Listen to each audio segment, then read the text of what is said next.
Yun mga katropa, at ako'y may napunta na naman dito lechonan dito sa Tanawan. Dinarayo at binabalik-balikan ng kanilang mga customer.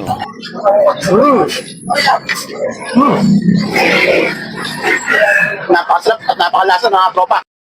At dito lang are sa 216 Barangay Darasa, Tanawan City, Batangas. Hahanapin nyo lang ang Sheila's Impongay Lechon. Yun mga katropa, at pagpasok ninyo ng 216 ay makikita nyo na ang Pampangas Lechon Manok at katapatan na kanilang pwesto na Sheila's Impongay Lechon. Yun mga katropa, pagdaan mo pala dito sa kanilang pwesto, ay marinig mo na ang pagtatadtad ng kanilang lechon. Bagong-bago at napaka-crunchy pa. Tamang-tama ito at magde-December na. Pwede kayong umorder sa kanila ng lechon belly. Yun mga katropa, kung kayo o-order sa kanila, ay ito ang kanilang FB page at maaari kayo mag-message sa kanila kung kayo o-order ng kanilang lechon.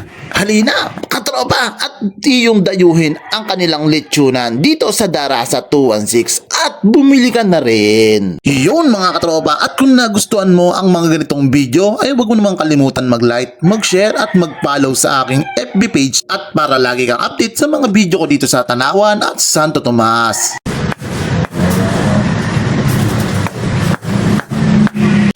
Yun, mga katropa, nandito nga po pala tayo sa Barangay Darasa 216 at nakikita nyo nga nasa harapan na lechon. Titimusan natin yan dito sa Sheila's Impongay Lechon. Ito nga pala ang kanilang pinagmamalaking lechon mga katropa at titimusan natin ngayon yan.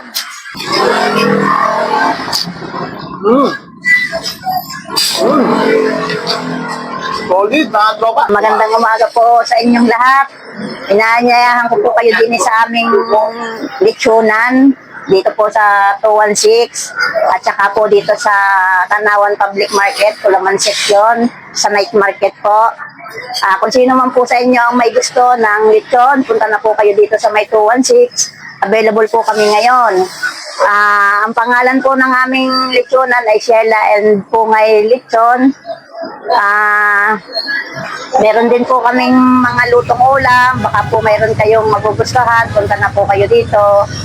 Ang aming pong lechonan na matagal na po ito. Nasa 20 years na po ito.